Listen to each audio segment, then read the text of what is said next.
तो good morning everybody, good morning, good morning Arsh, good morning Shravani, good morning Aditya Mayekar, Sarth, Vidula, good morning. तो पढ़ाई करी आप लोगों ने, कल का जो पढ़ाया हुआ था आप लोगों को। गुड मॉर्निंग अंश और सूर्यवंशी, पृथ्वीराज, गुड मॉर्निंग।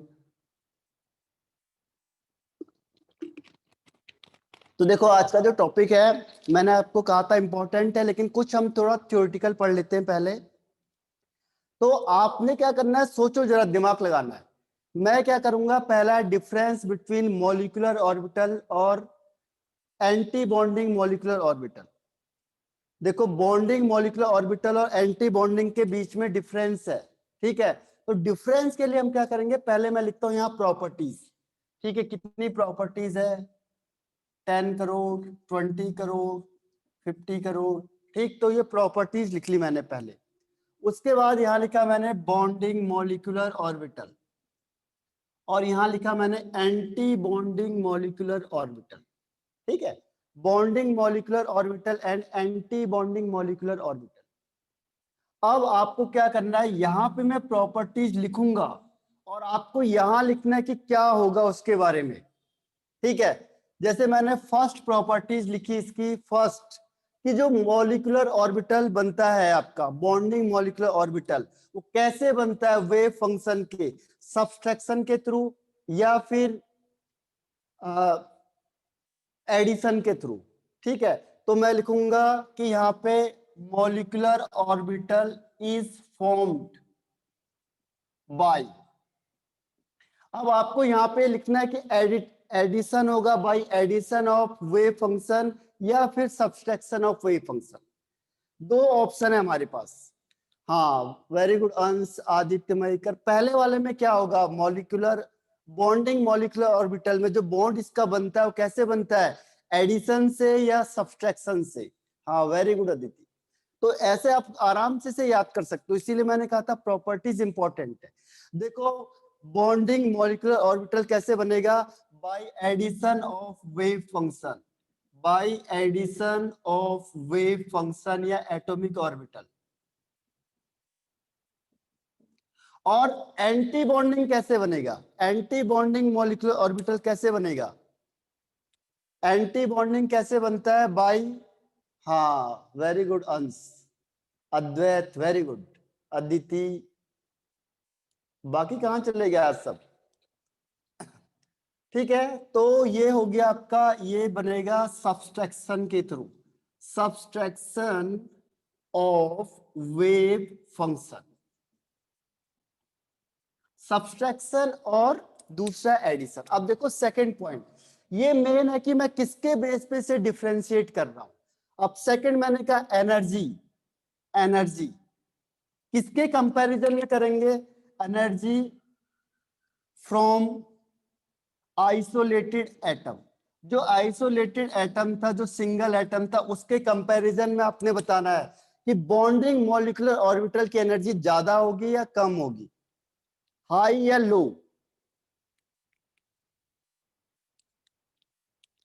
हाँ, अंश गांधी बिल्कुल सही है, और पृथ्वीराज मिस कर गए आप, अदिति बिल्कुल सही है, आदित्य मयेकर भी मिस हो गए, आयुष जाधव हाँ, पृथ्वीराज अब सही है। देखो, बॉन्डिंग मॉलिक्यूलर ऑर्बिटल आपको क्या बताया था, बॉन्डिंग मॉलिक्यूलर ऑर्बिटल की एनर्जी जो आइसोलेटेड एटम होगा उसके कंपैरिजन में क्या होगी, उसके कंपैरिजन में ये होगी कम, लेस, लेस एनर्जी होगी। और एंटी बॉन्डिंग की एनर्जी क्या होगी, हाई या लो, लेस या मोर, लो या हाई। हाँ, अब सही है पृथ्वीराज, अंश, Aditi very good, Aditya Mayekar, Urvi Jain very good. तो इसकी ज्यादा होगी, लेस तो यहाँ मोर या हाई। ध्यान रखना कि एंटी बॉन्डिंग, सूर्यवंशी बिल्कुल सही है, कि जो एंटी बॉन्डिंग का मतलब क्या हुआ, कि जो बॉन्ड बनाना नहीं चाहता है, आप उससे जबरदस्ती बॉन्ड बनाओगे तो उसकी एनर्जी ज्यादा हो रही है। रीजन क्या होगा, कौन सा फोर्स इसमें ऑपरेट हो रहा है, फोर्स ऑपरेटेड, कौन सा फोर्स लगेगा, बता सकते हो, अट्रैक्शन या रिपल्सन? अगर मैंने कहा बॉन्डिंग में कौन सा फोर्स लगेगा? हाँ वेरी गुड रुजुल, अदिति बिल्कुल सही है। बॉन्डिंग में आप बताओ, अंश गांधी, पृथ्वीराज बिल्कुल सही है। जब भी एनर्जी कम होती है कौन सा फोर्स लगता है? आदित्य मयकर सही है, सार्थ बिल्कुल सही है, अनुजा बिल्कुल सही है। देखो बहुत एक से एक चीजें क्या हुई, जुड़ी हुई है। अगर जिसने पहले का मिसिंग किया तो पीछे क्या होगा, मिसिंग होता जाएगा। जब भी एनर्जी कम होगी यानी वहां पे लगेगा फोर्स ऑफ अट्रैक्शन। तो यहाँ पे होगा फोर्स ऑफ अट्रैक्शन। जो ऑर्बिटल, एटॉमिक ऑर्बिटल कंबाइन करेंगे उसमें फोर्स ऑफ अट्रैक्शन होगा between atomic orbital. Atomic orbital के बीच में क्या होगा, फोर्स ऑफ अट्रैक्शन। और एंटी बॉन्डिंग के केस में क्या होगा? हाँ वेरी गुड अंश। एंटी बॉन्डिंग के केस में देखो इसका जस्ट अपोजिट, आदित्य मयकर बिल्कुल सही है, सूर्यवंशी बिल्कुल सही है। तो आपको मेन चीज क्या याद रखनी है? अनुजा सही है। आपको मेन क्या याद रखना है? इस पॉइंट को याद रखना है बस, ये अपने आप आपको याद हो जाएगा। तो पहला फोकस क्या करना है आपने? प्रॉपर्टीज याद करनी है कितनी है, ठीक है। ये अपने आप बता दोगे किसके बेस पे क्या होना चाहिए। अब यहाँ पे लगेगा force of repulsion. Force of repulsion कितना आसान है, देखो कुछ भी नहीं है इसमें। अब नेक्स्ट देखो फोर्थ वाला, स्टेबिलिटी बताओ मुझे। स्टेबिलिटी, कौन स्टेबल होगा? हाँ अंश गांधी बिल्कुल सही है। अब बताओ bonding molecular orbital, very good. ज्यादा स्टेबल कौन होगा? रुजुल बिल्कुल सही है, और सार्थ सही है, सूर्यवंशी सही है, अदिति सही है, वेरी गुड। आदित्य मयकर बिल्कुल सही है, अनुजा। देखो कितना आसान है चीजें। पृथ्वीराज बिल्कुल सही है। आपको केवल थोड़ा सा, मैंने क्या कहा, आपको थोड़ा सा दिमाग लगाना है बस, ज्यादा मत खर्च करना, नहीं तो और आपको सारी चीज ऑटोमेटिकली आती जाएगी। तो स्टेबिलिटी किसकी ज्यादा होती है? जिसकी एनर्जी कम होती है, जहां फोर्स ऑफ अट्रैक्शन होता है, मींस ये ज्यादा स्टेबल होगा, मोर स्टेबल। और ये होगा आपका लेस स्टेबल, क्योंकि ये तो चाहता ही नहीं है कि बॉन्डिंग हो, एंटी बॉन्डिंग है, ये तो वैसे अपोजिट कर रहा है कि नहीं। और फिर इसकी स्टेबिलिटी कहां से ज्यादा हो सकती है? नेक्स्ट देखो, ये लास्ट पॉइंट है, वैसे तो पॉइंट बहुत सारे बनेंगे लेकिन मैं इसको लास्ट ही करवा रहा हूं। अब इसमें ध्यान रखो कि अगर मैंने कहा देखो इलेक्ट्रॉन डेंसिटी या charge density, electron density between nucleus, electron density between nucleus, अगर न्यूक्लियस के बीच में इलेक्ट्रॉन डेंसिटी ज्यादा होगी या कम होगी बॉन्डिंग में? अगर दो न्यूक्लियस है, हाँ वेरी गुड अंश, अगर दो न्यूक्लियस हैं उसके बीच में इलेक्ट्रॉन ज्यादा होंगे या कम होंगे बॉन्डिंग में? मोर और less electron density, very good Aditi बिल्कुल सही है। अगर आपने क्या किया, एटम्स को कंबाइन कराया, आदित्य मयकर बिल्कुल सही है। जैसे हमने क्या किया, देखो ये एटम्स ऑर्बिटल ओवरलैपिंग कराई, तो इसके बीच में जो सूर्यवंशी सही है, सार्थ बिल्कुल सही है। देखो इसीलिए मैंने कहा फोकस किसमें करना है? प्रॉपर्टीज में। ये आपको खुद ब खुद लर्न हो जाएंगे, इसको याद करने की ज्यादा जरूरत नहीं है। कॉन्सेप्ट जिसने समझा होगा वो इसे याद करेगा एक बार के लिए, तो ये ऑटोमेटिकली क्या होगा, अपने आप आ जाएगा। तो इलेक्ट्रॉन डेंसिटी देखो, इलेक्ट्रॉन डेंसिटी मतलब जैसे यहाँ पे क्या हुआ, फोर्स ऑफ अट्रैक्शन लगा, बॉन्डिंग बना, इसके बीच में देखो इलेक्ट्रॉन डेंसिटी ज्यादा हो गई। तो ज्यादा किस केस में होगी? ज्यादा होगी बॉन्डिंग के केस में, क्योंकि ये दोनों के बीच में अच्छी बन रही है। एंटी बॉन्डिंग में क्या है, दोनों दूर दूर चले गए, देखो ये दूर चला गया और ये भी दूर चला गया। दूर चला गया तो कहां से इसके बीच में इलेक्ट्रॉन डेंसिटी है? इसके बीच में तो इलेक्ट्रॉन होंगे ही नहीं, बहुत कम होंगे। तो यहाँ पे जो इलेक्ट्रॉन डेंसिटी है वो क्या होगी? लेस, बहुत कम होगी। तो एंटी बॉन्डिंग में जो इलेक्ट्रॉन डेंसिटी है, चार्ज डेंसिटी है बिटवीन द न्यूक्लियस, वो कम होगा और इस केस में ज्यादा होगा। बस ये 5 डिस्टेंस है, फटाफट स्क्रीनशॉट ले लो ऐसे करके, या लिख लो। आप लोग लिखोगे तो ज्यादा आएगा आपको समझ में, पहले ही बता रहा हूँ, लिखने के लिखोगे तो ज्यादा अच्छा समझ में आएगा, क्योंकि लिख लिख के क्या होता है, माइंड में स्ट्राइक करती चीजें और वहां से आपको अच्छा समझ में आता है।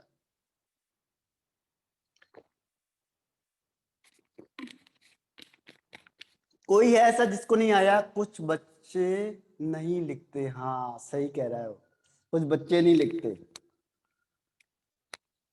Done Vidula, very good. तो इसको मैं I am going to rub, हो गया, सबने लिख दिया ये रिटर्न, वेरी गुड। तो खत्म करते, देखो बहुत आसान सा टॉपिक है। अब क्वेश्चन इसके बाद आएंगे। देखो ये छोटे छोटे टर्म्स है जो आपको क्या कहते हैं, छोटी छोटी चीजें बताते हैं जो हेल्पफुल होते हैं कॉन्सेप्ट को समझने में, इसके कॉन्सेप्ट को समझने में हेल्पफुल होते हैं। अब कौन सी कंडीशन है, देखो बुक में भी आपके पास ये वाला नहीं था बुक में, इसीलिए मैंने आपको लिखवा दिया।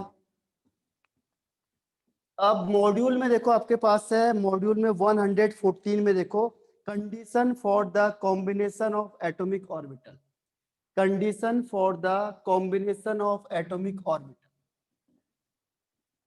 कौन सी कंडीशन है जिससे क्या हो रहा है कि एटॉमिक ऑर्बिटल आपस में कंबाइन होंगे। कंडीशन फॉर द combining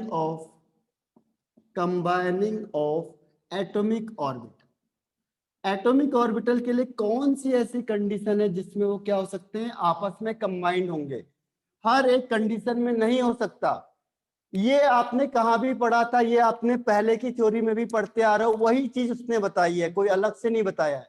ये दिख रहा है आपको, समझ में आ रहा है लिखा हुआ, condition for the combination of atomic orbital, ये लिखा हुआ दिख रहा है आप लोगों को, या बड़ा लिखूं इससे, condition for the combination of atomic orbital. Okay, तो इसमें देखो पहली कंडीशन क्या है, पहली कंडीशन देखो बहुत आसान है, जो मैं पहले भी बता रहा हूं आपको, हाइब्रिडाइजेशन में भी था वो, वीबीटी में भी था वो, कि जो कंबाइनिंग एटॉमिक ऑर्बिटल होते हैं मस्ट हैव सेम एनर्जी। जो भी कंबाइनिंग एटॉमिक ऑर्बिटल होंगे, कंबाइनिंग एटॉमिक ऑर्बिटल होंगे, जो भी ऑर्बिटल आपस में कंबाइन करेंगे, उनकी एनर्जी क्या होनी चाहिए, उनकी या तो सेम एनर्जी होनी चाहिए, सेम एनर्जी, या तो उनकी एनर्जी सबकी सेम होनी चाहिए, और या फिर क्या होनी चाहिए, थोड़ी सी डिफरेंट होनी चाहिए। या तो उनकी एनर्जी सेम होनी चाहिए जो एटम आपस में ओवरलैपिंग कर रहे हैं, या जो एटॉमिक ऑर्बिटल आपस में कंबाइन कर रहे हैं, उनकी एनर्जी है तो बिल्कुल सेम होनी चाहिए, या फिर नियरली सेम होनी चाहिए, या फिर स्लाइटली डिफरेंट होना चाहिए। कोई भी कह लो, वर्ड अलग अलग है, नियरली सेम एनर्जी, या तो सेम होना चाहिए या फिर नियरली सेम, बिल्कुल पास पास होना चाहिए, नियरली सेम। तो पहली कंडीशन ये थी, और ये आपने पहले भी पढ़ा हुआ है देखो, कि वही एटॉमिक ऑर्बिटल आपस में कंबाइन करेंगे जिनकी एनर्जी क्या होगी, लगभग लगभग सेम होगी या नियरली सेम होगी। ये हाइब्रिडाइजेशन में भी पढ़ा आपने, और यहाँ भी पढ़ रहे हो, अब तो रिपीट हो रही चीजें। तो पहली चीज यही है कि जो एनर्जी है वो सेम होनी चाहिए। जैसे फॉर एग्जांपल कल टेस्ट है ना, कल फिजिक्स का टेस्ट है, इसके नेक्स्ट वीक में आपका केमिस्ट्री का टेस्ट होगा, नेक्स्ट वीक संडे को, और वो पूरा चैप्टर आएगा आपका केमिकल बॉन्डिंग का। अब की बार आप मॉड्यूल के भरोसे मत रहना, क्योंकि क्वेश्चन बाहर से भी आएंगे, ठीक है, प्रैक्टिस के लिए। जिसने कॉन्सेप्ट समझा होगा वो कोई भी क्वेश्चन कर सकता है। तो यहाँ पे मेन फोकस है कॉन्सेप्ट पे, ठीक है। पेज नंबर क्या है सर, पेज नंबर है 114। अब देखो ये पहला समझ में आ गया सबको, कि वही एटॉमिक ऑर्बिटल कंबाइंड होंगे जिसकी एनर्जी है तो सेम होगी या नियरली सेम होगी। जैसे मैंने कहा 1s और 1s आपस में कंबाइन कर जाएंगे, 1s और 1s के बीच में ओवरलैपिंग हो जाएगी। लेकिन यहाँ पे कहा मैंने 1s और यहाँ कह दिया 3s, तो ये बहुत बड़ा एनर्जी गैप हो गया, तो इसके बीच में नहीं हो पाएगी, कंबाइनिंग पॉसिबल नहीं है, ये कंबाइन नहीं होंगे। जिसके बीच में एनर्जी गैप ज्यादा होगा वो कंबाइन नहीं होंगे। लगभग लगभग जिनकी एनर्जी सेम है वो कहता वही आपस में लगभग कंबाइन करेंगे। तो पहला कॉन्सेप्ट यही है, ठीक है, क्लियर हो गया।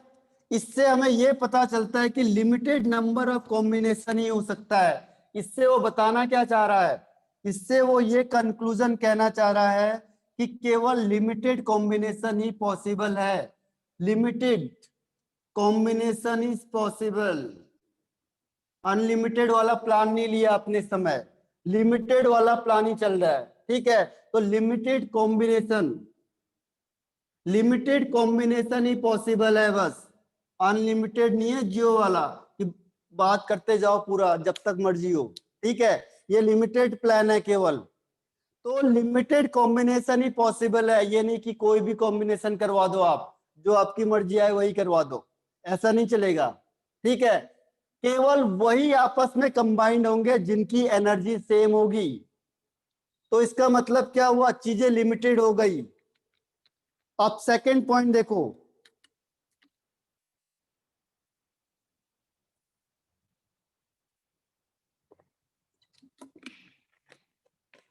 फर्स्ट लिख लिया होगा, बुक में भी है, वहां से लिख लेना आप लोग। अब सेकंड पॉइंट बता रहा हूं मैं आपको, पेज नंबर 114 में देखना, सेकंड हाफ में मिल जाएगा आपको। अब सेकंड पॉइंट, सेकंड वो कहता है कि चलो एनर्जी भी सेम हो गई, तो इसका मतलब ये नहीं कि कॉम्बिनेशन हो जाएगा, ठीक है। एनर्जी भी सेम हो गई तो इसका मतलब ये नहीं है कि कॉम्बिनेशन आप करवा दोगे। अब उसके साथ साथ एक और चीज होनी चाहिए, ठीक है। एनर्जी से भी कुछ नहीं होता, उसने कहा एक और चीज है, जो कंबाइनिंग एटॉमिक ऑर्बिटल होते हैं, कंबाइनिंग एटॉमिक ऑर्बिटल होंगे, उसकी सिमेट्री भी मस्ट बी सेम, उसकी सिमेट्री भी सेम होनी चाहिए। सिमेट्री तो लिखा नहीं मैंने, सेम सिमेट्री, उनकी सिमेट्री भी सेम होनी चाहिए। जैसे मैंने कहा, सपोज करो ये ले लिया मैंने px, तो और ये ले लिया मैंने px, तो ये आपस में कंबाइन कर जाएंगे क्योंकि दोनों की सिमेट्री सेम है। लेकिन अगर मैंने यहाँ पे लिया px और यहाँ पे ले लिया py, तो इसकी सिमेट्री नहीं है सेम, तो ये कॉम्बिनेशन पॉसिबल ही नहीं है। या यहाँ पे मैंने ले लिया py, ये py है, ये px है। अगर मैंने ले लिया py और दूसरा ले लिया मैंने pz, तो ये हो गया py, ये हो गया pz, तो इन दोनों के बीच में भी कॉम्बिनेशन पॉसिबल नहीं है। यानी कि उनकी अगर सिमेट्री सेम नहीं है तो फिर कहां से होगा, हाँ हो सकता है ये तो अंश ये होगा, अभी मैं बता देता हूं। पर ये लिखो पहले कि जब px में तो कॉम्बिनेशन हो रहा है, लेकिन px और py में कोई कॉम्बिनेशन नहीं है, क्योंकि इसकी सिमेट्री बिल्कुल अलग है और इसकी सिमेट्री बिल्कुल अलग है। तो इसके बीच में कभी भी बॉन्डिंग नहीं हो सकती, कभी ओवरलैपिंग पॉसिबल नहीं है। ऐसे देखो py है और pz है, एक अलग डायरेक्शन में है, दूसरा अलग डायरेक्शन में है, तो इसकी वजह से क्या होगा, इसमें ओवरलैपिंग पॉसिबल नहीं है। इसे लिख लो जल्दी से सेकंड पॉइंट को।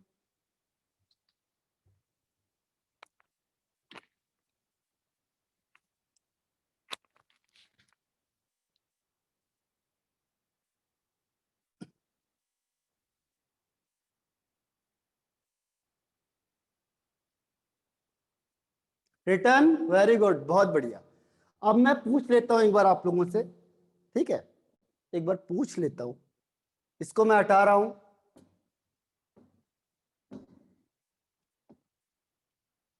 ध्यान से देना इस जवाब को। अगर मैंने कहा कि ये एस है, ठीक है, और सेकंड मैंने ये कह दिया आपको ये है पी वाई और ये एस, क्या इसमें सिमेट्री हो सकती है? What is the answer? क्या इसमें पॉसिबल है? वेरी गुड आदित्य मयकर, पृथ्वीराज बहुत बढ़िया, अंश गांधी, अनुजा रुजुल और सूर्यवंशी मिसिंग कर गए आप। इसके अलावा और इसके अलावा कोशिश करके देखो क्या ये कॉम्बिनेशन पॉसिबल है। और आदित्य बिल्कुल सही है, सूर्यवंशी हाँ सही है आंसर, ठीक है। और इसके अलावा शेप एंड डायरेक्शन सेम होने चाहिए, पृथ्वीराज बिल्कुल सही कहा आपने, बिल्कुल सही कहा। ये कहां से पॉसिबल होगा, देखो ये इधर की तरफ जा रहा है और ये ऐसे जा रहा है, कहां से दोनों के दोनों ओवरलैप हो पाएंगे? यस अंबोकर, वेरी गुड, सार्थ बिल्कुल सही है। देखो इन दोनों में कहां से कॉम्बिनेशन हो रहा है, कहां से ओवरलैपिंग हो पाएगी? तो not because cell are different. हाँ, सेल के अलावा देखो सिमेट्री नहीं है। अगर मैंने कहा देखो ये है एस और ये है पी एक्स, तो क्या इसके बीच में हो सकता है? Is it possible? अब इसमें बताओ, एस और पी एक्स में हो सकता है? एस और पी एक्स, हाँ अदिति बिल्कुल सही है, विडुला सही है, सार्थ, रुजुल वेरी गुड। इन दोनों में क्या ओवरलैपिंग हो सकती है? तो प्रीत, हाँ बिल्कुल सही है प्रीत, अंश गांधी सही है। तो इसमें पॉसिबल है क्योंकि दोनों का डायरेक्शन सेम है। देखो हमने पहले भी कराया था, इसमें सिग्मा बॉन्ड होता है, ठीक है। हालांकि यहाँ पे पॉसिबल नहीं होता, यहाँ पे ऐसा कोई केस नहीं है हमारे पास। इसमें मॉलिक्यूलर ऑर्बिटल में ऐसा कोई केस नहीं मिलेगा आपको इन जनरल, ठीक है। लेकिन थोड़ा बहुत ये कि कॉम्बिनेशन हो सकता है, पॉसिबल हो सकता है। तो इसे मैं रब कर रहा हूं। लास्ट पॉइंट पे आते हैं हम, देखो थर्ड पॉइंट पे। Third point, third point is and is. Third point वो कहता है कि अगर हम ओवरलैपिंग कर रहे हैं तो मैक्सिमम एक्सटेंट तक होनी चाहिए। जो कंबाइनिंग एटॉमिक ऑर्बिटल होते हैं, कंबाइनिंग एटॉमिक ऑर्बिटल, इसमें जो ओवरलैपिंग होगी, इसके अंदर जो ओवरलैपिंग होगी वो होनी चाहिए मैक्सिमम एक्सटेंट तक, जितनी ज्यादा हो सकती है। कंजूसी नहीं करनी बिल्कुल भी, ठीक है। मैक्सिमम एक्सटेंट तक उसमें ओवरलैपिंग करो, जितना ओवरलैपिंग पॉसिबल है मैक्सिमम एक्सटेंट तक ओवरलैपिंग होगी। और जितना ज्यादा ओवरलैपिंग होगी उतना इलेक्ट्रॉन डेंसिटी ज्यादा होगी, वो ज्यादा स्ट्रॉन्ग बनेगा, ठीक है।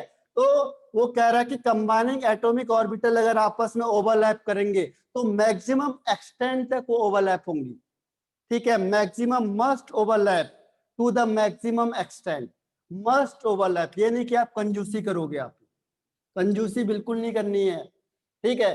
आपको जैसे मैंने अभी ये कहा था कि ये और ये आपस में कंबाइंड हो गए, तो ये पूरा का पूरा ओवरलैपिंग करके हमने क्या दिखा दिया, इस तरीके से दिखा दिया इसे। तो जितना मैक्सिमम ओवरलैपिंग है वो पूरा मैक्सिमम ओवरलैपिंग आप दिखाओगे। ये प्लस का हो गया, सपोज करो ये माइनस का हो गया, तो ये माइनस, तो इनके बीच में मैक्सिमम ओवरलैपिंग होगी, मस्ट ओवरलैपिंग होगी टू द मैक्सिमम एक्सटेंट।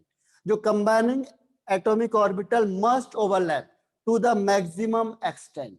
कंजूसी बिल्कुल नहीं करनी है, लिमिटेड भी ना, हाँ लिमिटेड भी नहीं बिल्कुल भी, वरना सही कहा अंश। तो मैक्सिमम एक्सटेंट तक बस, पर बहुत ज्यादा मत करना, सही कहा है कि ऐसा नहीं कि आप कहीं पार्टी में गए और वहां फ्री का खाना मिल रहा है तो आप खाते जाओगे खाते जाओगे, ये पसंद की चीज है वो भी खा लिया, ये पसंद है वो भी खा लिया, ठीक है। तो चीजें फ्री की है लेकिन पेट आपका अपना है, उसका भी ध्यान रखना है, ठीक है। कहीं तो ये कह रहा है कि मैक्सिमम एक्सटेंट तक ओवरलैपिंग होनी चाहिए।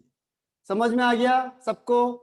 तो मैं हटा रहा हूं यहां से। अब हम आते हैं टेक्निकल पॉइंट पे इसके। अब यहां से टेक्निकल पॉइंट आपका स्टार्ट होता है, ठीक है। तो पहले मैं आपको टेक्निकल पॉइंट ही बता देता हूं कि इसमें क्या क्या चीजें आपको ध्यान रखनी है और कौन कौन से इसमें क्वेश्चन पूछे जाते हैं। तो उसमें मैं आपको थोड़ा सा हेडिंग वाइज बता देता हूं ताकि हम फटाफट करें इसे, टाइम ना लगाए बिल्कुल भी। देखो अब यहां से हम क्या क्या चीजें पढ़ेंगे जो बहुत इंपॉर्टेंट है। सबसे पहले हम यहाँ पे पढ़ेंगे energy profile diagram. Energy profile diagram हर एक कंपाउंड का बनाएंगे, उसमें टाइम वेस्ट नहीं करना, आपने लिखते चले जाना, जैसा मैं बता रहा हूँ आपको समझ में आ जाएगा वो एनर्जी प्रोफाइल डायग्राम। क्योंकि बहुत सारों के बनेंगे तो एक बार आपको समझ में नहीं आएगा तो दूसरी बार तीसरी बार एक ना एक बार जरूर क्लिक हो जाएगा, ठीक है। अब एनर्जी प्रोफाइल डायग्राम के बाद हमने उसका इलेक्ट्रॉनिक कॉन्फ़िगरेशन करना है, हर एक कंपाउंड का अलग अलग इलेक्ट्रॉनिक कॉन्फ़िगरेशन करना है। इलेक्ट्रॉनिक कॉन्फ़िगरेशन करना है हमने मॉलिक्यूलर ऑर्बिटल का, यानी मॉलिक्यूल का क्या करना है, इलेक्ट्रॉनिक कॉन्फ़िगरेशन करना है। उसके बाद तीसरी चीज हमें उसका बॉन्ड ऑर्डर निकालना है। बॉन्ड ऑर्डर बहुत ज्यादा इंपॉर्टेंट है, सबसे ज्यादा क्वेश्चन इससे पूछे हुए हैं इसमें। Very very very VVIP, VIP है ये, ठीक है, वेरी इंपॉर्टेंट है ये बॉन्ड ऑर्डर। और ये बॉन्ड ऑर्डर आपको कितनी इंफॉर्मेशन देता है, इसी के बेस पे सारे क्वेश्चन पूछे हुए हैं। कॉम्पिटिटिव लेवल के जितने क्वेश्चन अभी तक इसमें पूछे हुए हैं वो इसी के बेस पे पूछे हुए हैं कि बॉन्ड ऑर्डर जैसे आपने निकाला, जितनी ज्यादा बॉन्ड ऑर्डर उतनी ज्यादा उसकी स्टेबिलिटी।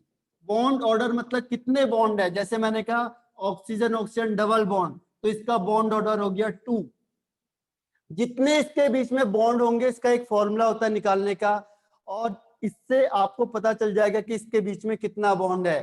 बॉन्ड ऑर्डर जितना ज्यादा होगा उसकी स्टेबिलिटी उतनी ज्यादा होगी, उतनी ज्यादा उसकी बॉन्ड एनर्जी होगी। यही क्वेश्चन आपको कॉम्पिटिटिव में पूछा जाता है। बस मैंने आपको कहा था ना लास्ट फिनिश वाला टच, वो यही वाला टच है। जितने भी क्वेश्चन होते हैं जो ये स्टेटमेंट मैं आपको लिखवा रहा हूं, इसी के बेस पे सारे क्वेश्चन मिलेंगे आपको पीछे कॉम्पिटिटिव के, ठीक है। तो क्या पूछेगा वो, बॉन्ड ऑर्डर। बॉन्ड ऑर्डर भी नहीं पूछता, कहता है स्टेबिलिटी बताओ, स्टेबिलिटी बताओ, या फिर बॉन्ड एनर्जी बताओ। बॉन्ड एनर्जी के अलावा बॉन्ड डिसोसिएशन एनर्जी होती है, वो भी डायरेक्टली प्रोपोर्शनल होती है। बॉन्ड डिसोसिएशन एनर्जी ये भी डायरेक्टली प्रोपोर्शनल होती है। और एक चीज और पूछता है, bond length. Bond length inversely proportional होता है, bond length is inversely proportional. जितना बॉन्ड ऑर्डर ज्यादा होगा उतना क्या होगा, बॉन्ड लेंथ कम हो जाएगी। इसी के बेस पे सारे क्वेश्चन हैं, एक स्टेटमेंट के बेस पे। देखो जितने कॉम्पिटिटिव क्वेश्चन मिलेंगे वो आपको इस स्टेटमेंट के बेस पे मिलेंगे कि स्टेबिलिटी बताओ, या बॉन्ड एनर्जी बताओ, या फिर बॉन्ड लेंथ बताओ। और एक और आता है मैग्नेटिक में, पैरामैग्नेटिक या डायमैग्नेटिक। पूरा का पूरा आपका कॉम्पिटिटिव क्वेश्चन इसी के बेस पे। इसीलिए हमें इससे जल्दी जल्दी सॉल्व करके आपको बॉन्ड ऑर्डर का एक फॉर्मूला बताऊंगा मैं आपको, और वहां से आप ये सारे क्वेश्चन सॉल्व कर दो। क्योंकि बॉन्ड ऑर्डर के बाद आप उसमें कंपेयर कर सकते हो कि किसकी एनर्जी ज्यादा होगी या किसकी बॉन्ड लेंथ कम होगी, ठीक है। तो इसे जल्दी लिख लो, this is very very very important point आज का ये। इसलिए मैंने कहा था 10 मिनट है और लास्ट के 40 मिनट्स है, तो हमें जल्दी से सॉल्व करना है ताकि आप कॉम्पिटिटिव क्वेश्चन को उठाओ और सॉल्व कर दो विद इन सेकेंड। आपको 10 सेकंड से ज्यादा नहीं लगेगा एक क्वेश्चन में, अगर आपने इसको बहुत ध्यान से देखा है तो, ठीक है। बहुत जल्दी होता है, टाइम टेकिंग कम होता है ये, क्योंकि इसमें कुछ नहीं है, कॉन्सेप्ट अप्लाई करना होता है बस, और एक ही टाइप के क्वेश्चन आते हैं। तो जल्दी लिखो इसे, this is very very very important.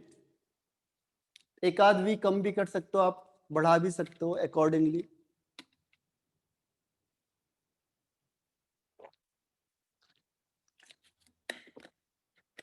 Very good. तो पहले थोड़ा सा देखो कॉन्सेप्ट बताना पड़ता है, फिर हम क्वेश्चन आंसर करवाते हैं, क्योंकि कॉन्सेप्ट मेन है यहाँ पे। Done, very good. अब इसमें देखो एक पॉइंट और रह गया था लास्ट, वो पूछता है इसमें कि पैरामैग्नेटिक कैरेक्टर और डायमैग्नेटिक कैरेक्टर। बस इसमें एक और पॉइंट पूछता है last, that is magnetic character. Magnetic character, और मैग्नेटिक कैरेक्टर मतलब आपको पता है मैग्नेट की तरह बिहेव करना। इसमें दो ही कैरेक्टर होते हैं हमारे पास, एक होता है पैरामैग्नेटिक, वन इज पैरामैग्नेटिक, और second is diamagnetic. First is para and second is dia. ये लिख रहा, जो लिखा हुआ है समझ में आ रहा है ना सबको, पैरामैग्नेटिक एंड डायमैग्नेटिक। पैरामैग्नेटिक का मतलब होता है, हाँ वेरी गुड, ठीक है, पैरामैग्नेटिक और डायमैग्नेटिक। पैरा का मतलब होता है जितने अनपेयर्ड इलेक्ट्रॉन होंगे, जितने अनपेयर्ड इलेक्ट्रॉन ज्यादा होंगे उतना पैरामैग्नेटिक कैरेक्टर ज्यादा होगा। बस अगर सपोज एक में दो अनपेयर्ड इलेक्ट्रॉन है, एक में एक है, तो जिसमें दो अनपेयर्ड इलेक्ट्रॉन होंगे वो पैरामैग्नेटिक ज्यादा है। अनपेयर्ड का मतलब जैसे मैंने बॉक्स बनाया, इलेक्ट्रॉन फिल किए, तो इसमें मैंने तीन इलेक्ट्रॉन फिल कर दिए, तो ये तीनों के तीनों अनपेयर्ड है, यानी पेयरिंग नहीं हुई है इनकी, तो ये पैरामैग्नेटिक है। और जितना ज्यादा अनपेयर्ड इलेक्ट्रॉन होंगे उतना पैरामैग्नेटिक कैरेक्टर ज्यादा होगा। और डायमैग्नेटिक का मतलब होता है no unpaired electron, no unpaired electron. जब भी मैं इलेक्ट्रॉन को फिल करूंगा अगर सारे के सारे पेयर में हो गए तो मैं कहूंगा डायमैग्नेटिक है। और ये 4 और 5 सारे क्वेश्चन आपके 4 और 5 से आएंगे। अभी आप कॉम्पिटिटिव में पीछे क्वेश्चन उठा के देखो आप, तो ये 4 और 5 के क्वेश्चन आपको मिलेंगे। वो किसके हैं? मॉलिक्यूलर ऑर्बिटल थ्योरी के, MOT के। तो वो क्वेश्चन ये वाले हैं, ठीक है। इससे ज्यादा क्वेश्चन आते भी हैं, मैं दूंगा भी आपको क्वेश्चन, तो लिख लो इसे फास्ट। अब हम स्टार्ट करेंगे फिर 1 by 1। Done, very good sir. तो समझ में भी आ गया आपको, पैरामैग्नेटिक, डायमैग्नेटिक। पैरा का मतलब अनपेयर्ड इलेक्ट्रॉन और डाई का मतलब नो अनपेयर्ड इलेक्ट्रॉन। और पैरा में भी बोलेगा ज्यादा पैरामैग्नेटिक कौन है, तो जिसका अनपेयर्ड इलेक्ट्रॉन ज्यादा होगा उसका पैरामैग्नेटिक कैरेक्टर भी ज्यादा होगा। अब हम करते हैं start. Ready steady and go. Yes, very good Anuja. थोड़ा सा ध्यान देना, देखो बहुत आसान सा टॉपिक है, लेकिन कॉम्पिटिटिव में ये एडवांस लेवल तक क्वेश्चन आता है। इसमें मेंस, नीट और एडवांस तक इसमें सबसे ज्यादा जो वेटेज है वो इसी चैप्टर की है। इसकी एक दो दो क्वेश्चन पूछे जाते हैं कई बार इससे। तो वेटेज के मामले में सबसे ज्यादा वेटेज वाला चैप्टर है, इसीलिए बहुत लेंथी है, बहुत बड़ा चैप्टर है, लेकिन बहुत इंपॉर्टेंट चैप्टर है, ठीक है। अब हम आते हैं एनर्जी प्रोफाइल डायग्राम बनाने के लिए। जैसे हम हाइड्रोजन से स्टार्ट करेंगे, हाइड्रोजन, ठीक है। हाइड्रोजन में 2 हाइड्रोजन होंगे तो क्या होगा? 1s1, क्योंकि एक ही इलेक्ट्रॉन एक ही ऑर्बिटल होता है, ठीक है। तो हमने क्या किया, देखो एक ऑर्बिटल बनाया एक हाइड्रोजन के लिए, दूसरा ऑर्बिटल बनाया दूसरे हाइड्रोजन के लिए। अब इसमें देखो हाइड्रोजन के पास कितने इलेक्ट्रॉन है? एक ही इलेक्ट्रॉन है बस, तो ये मैंने लिखा 1s और ये भी 1s। अब इसमें क्या हुआ, इन दोनों ने कंबाइन किया, तो मैंने कहा था 2 ऑर्बिटल बनेंगे, एक बनेगा एंटी बॉन्डिंग का और एक बनता है बॉन्डिंग का। बॉन्डिंग की एनर्जी कम होती है, देखो कितनी कम है, इतनी कम है, डेल ई मान लो। इसकी एनर्जी इतनी डिक्रीज हो गई, तभी मैंने कहा था देखो this is bonding molecular orbital, जिसकी एनर्जी डिक्रीज हो जाती है, कम हो जाती है। और एंटी बॉन्डिंग की एनर्जी जो एक्चुअल में पहले एटम था उससे बढ़ गई, उससे बढ़ गई। अच्छा, ब्लर दिख रहा है, बाकी सबको क्लियर दिख रहा है या ब्लर दिख रहा है?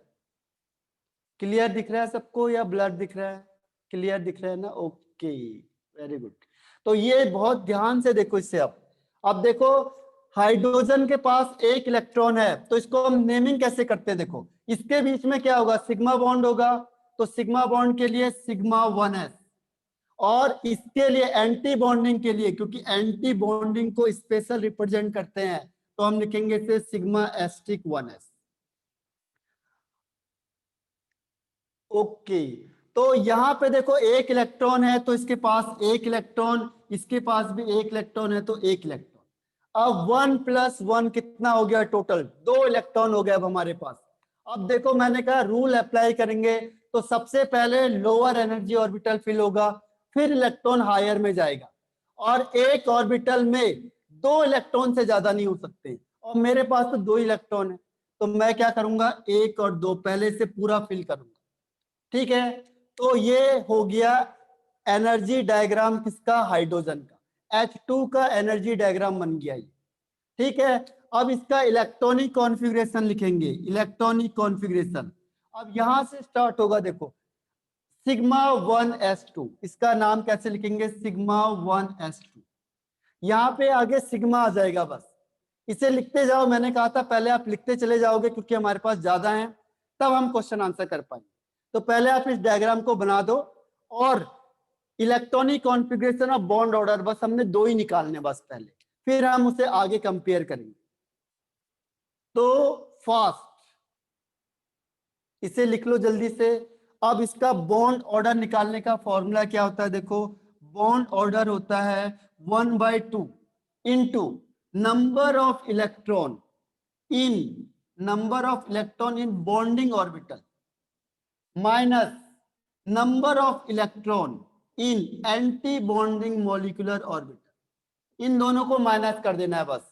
1/2 into number of electron in bonding orbital minus number of electron in anti bonding orbital, divided by 2। अब देखो यहाँ पे एंटी बॉन्डिंग में तो कुछ है ही नहीं, क्योंकि हमारे पास टोटल 2 इलेक्ट्रॉन थे। 2 इलेक्ट्रॉन मैंने किसमें भर दिए, बॉन्डिंग में। तो इसका बॉन्ड ऑर्डर कितना आएगा, बता सकता है कोई? बॉन्ड ऑर्डर ऑफ हाइड्रोजन कितना होगा? Bond order of hydrogen, no, Sarth miss कर गए आप। 2 मिनट, अच्छा 2 मिनट बचे हुए, ओके, हाँ सही है सार्थ, और आयुष सही है। तो देखो ये ऑफ हो रहा है मीटिंग को, हम नेक्स्ट मीटिंग को ज्वाइन करना आपने अच्छी तरह से, क्योंकि टाइम नहीं है, और इसको इंपॉर्टेंट है, बस यही इंपॉर्टेंट है इसका, इसी के बेस पे सारे क्वेश्चन आएंगे। तो मैं मीटिंग ऑफ कर रहा हूँ क्योंकि 1 और 2 मिनट लेफ्ट हैं, और आपको रिज्वाइन करना है same place, same time, same जगह और सेम आईडी। बाय।